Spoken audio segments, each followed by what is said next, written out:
Israel's military has said that it struck an Iranian centrifuge production facility and multiple weapons manufacturing sites in the latest round of strikes between the two countries. According to an Israeli army statement, more than 50 Israeli Air Force fighter jets carried out a series of airstrikes in the Tehran area. This comes after Israel told residents in a southwestern area of Tehran to evacuate so its Air Force could strike Iranian military installations. The Israel response came after two barrages of Iranian missiles were launched towards Israel in the first 2 hours of Wednesday morning as explosions were heard over Tel Aviv, according to the Israeli military. Iran's Revolutionary Guard Corps also stated that hypersonic missiles were used during the attack towards Israel.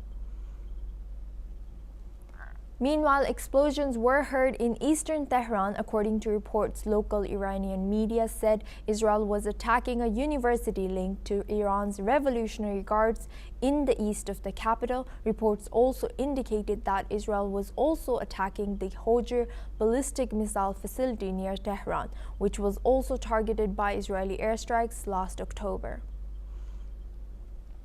On the other hand, the first flight bringing Israeli citizens back home after the escalating conflict with Iran shattered international air travel has landed at Ben Gurion Airport outside Tel Aviv. The flight arrived from Larnaca, Cyprus, marking the beginning of a broad repatriation effort as tens of thousands of Israelis remain stranded. This comes as a cruise ship said to be carrying evacuees fleeing Israel arrived in Cyprus after thousands were left stranded by the closure of Israel's airspace. Now we have guests joining us for this discussion. Yossi Cooper-Wasser is an Israeli intelligence and security expert joining us live from Tel Aviv, Israel. Thank you for joining us today. Welcome to NewsX World. Could this sixth day of conflict tip over into direct confrontation between U.S. and Iranian forces, especially in proxy regions like Iraq or Syria? Well, good morning, good noon. Yes, there is the possibility that this is going to happen. President Trump has dealt with this option last night, and we don't know what was the conclusion of this discussion, but it seems that the president is seriously considering getting the United States directly involved. We have to remember that there is one facility, one major facility of the Iranian nuclear project that needs to be dealt with American capabilities, because they are the only country that has the bomb, the heavy bomb that is necessary in order to hit the Fordow deeply underground enrichment facility of the Iranians, a facility that was built in order to enrich uranium for military grade in the context of a military nuclear project. So that was the case back in 2012 when the Americans developed this bomb specifically for that purpose. And of course, Israel can handle this matter alone as well, but this is going to take a lot of time and effort, and guarantees less adequate results than if we use the bomb that the Americans have. So the United States, since they want to see the Iranians give up their nuclear project, they might consider this option. And Yossi, from your point of view, seeing that just 2 weeks ago there were protests storming Tel Aviv streets against the current regime of Netanyahu, how unified is Israeli public's opinion behind the current Prime Minister Netanyahu's military campaign, especially after high-profile strikes like the one on Iran's nuclear sites and the killing of General Shadmani? Is there visible dissent within Israel? Just on the contrary, the Israeli public is totally united in supporting the military effort against the nuclear project of Iran. Even though we suffer here from the Iranian bombardments of missiles, the missile barrages that are coming in our direction, we all understand that compared with what could have happened if the Iranians would have a nuclear weapon, what we suffer is much less painful. And all the people in Israel are supporting the government on this matter. including the leaders of the opposition. They stand behind Netanyahu on this matter as well. So there's no disagreement, no dissent in Israel on the issue of Iran. That said, we are still divided on many other issues, but they are put aside as we fight against Iran. And building on that same question, what would Israel do if Iran were to strike and target Israeli official, just like Shadmani, that was for Iranian regime? They tried to kill President Trump. They tried to kill Netanyahu. They keep trying. They're saying that they are trying to hit the government centers in Israel. That's one of their targets when they launch those missiles. So they're definitely trying, and we have to just protect ourselves in a way that would prevent them from doing so. We are not trying to hit political figures in Iran. We didn't try to hit Khamenei, the so-called supreme leader. We didn't try to hit the president, Pezeshkian. We didn't try to hit anybody who is civilian. All the targets we directed our fire to were military people or people who were part of the nuclear project, the scientists of the nuclear project. These were the people we were targeting, including Shadmani, was a sort of chief of staff of one of their forces. However, from reports we know that citizens were involved in Israel's strikes towards Iran, as well as Iran's strikes towards Tel Aviv. There were both reports of casualties from citizens. And from Israel's perspective, do you see the recent Iranian responses as coordinated, or is there evidence of internal rifts among Iran's political and military and citizens in how to proceed? And also knowing that Shah is in exile of Iran. Well, first of all, we never deliberately target civilians. We never do that. As a matter of fact, what we do is we issue warnings to the population to evacuate areas where we are supposed to carry out an attack, to make sure that they are away of any harm that can happen to them. And that's what we are doing.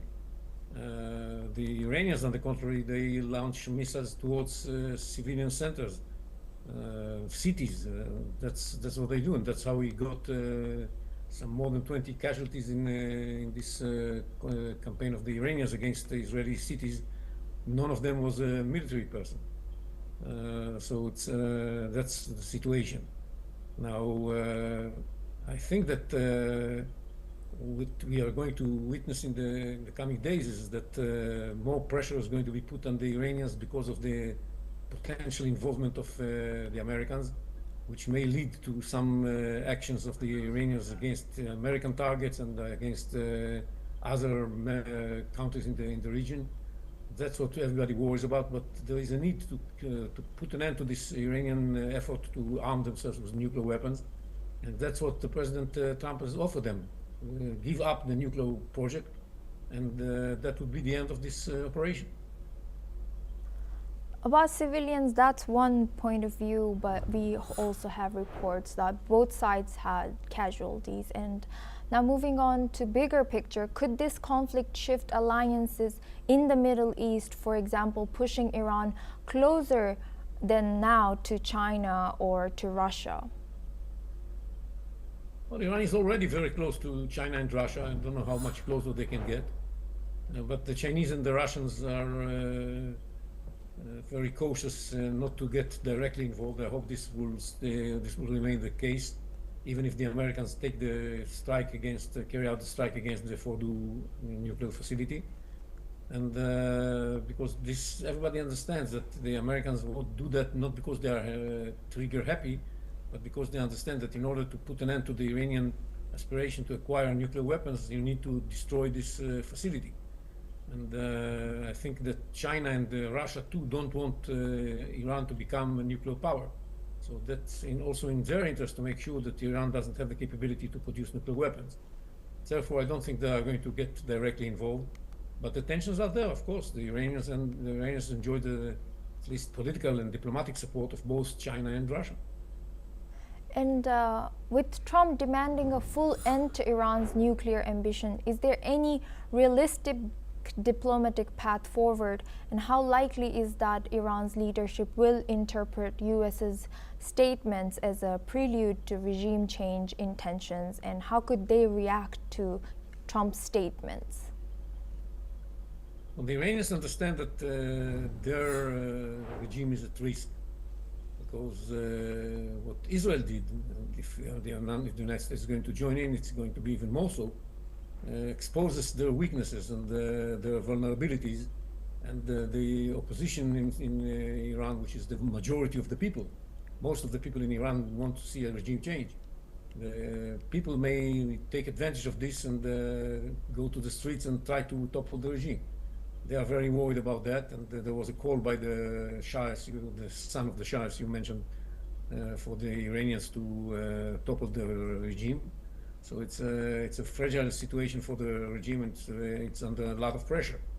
And Trump keeps giving them the opportunity to accept the deal that he was offered to them before the war started, which means that they would give up the nuclear weapon program in exchange for, or in return for lifting or gradual lifting of the sanctions, the economic sanctions over Iran, that would guarantee the regime that it can stay in power.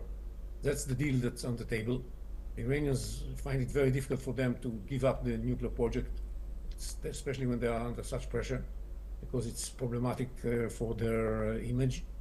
And but eventually, if this is going to be the only thing that would enable them to save the regime, they might consider that.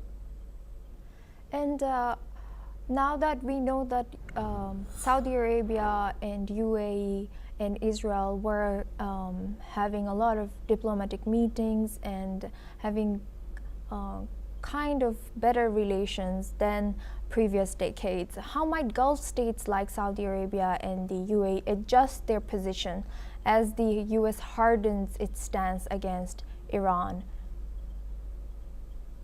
Well, first of all, they are worried because they are afraid that the Iranian retaliation to the American operation is going to be directed towards them and to their oil fields and so on. So they are concerned about that. But this is the short-term concern.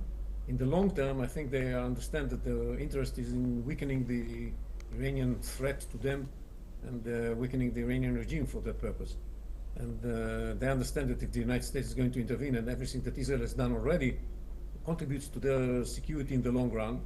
And once this war is over, I guess there's going to be greater potential to see better relations between Israel and some of these countries, especially Saudi Arabia.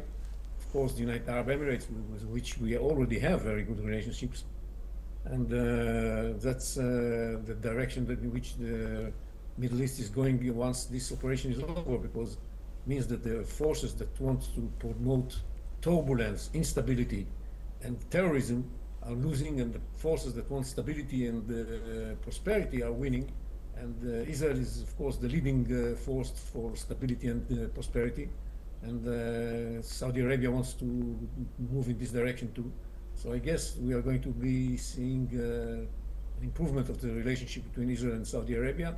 There's still the Palestinian issue that stands in between, but I hope we shall find a way to overcome this as well.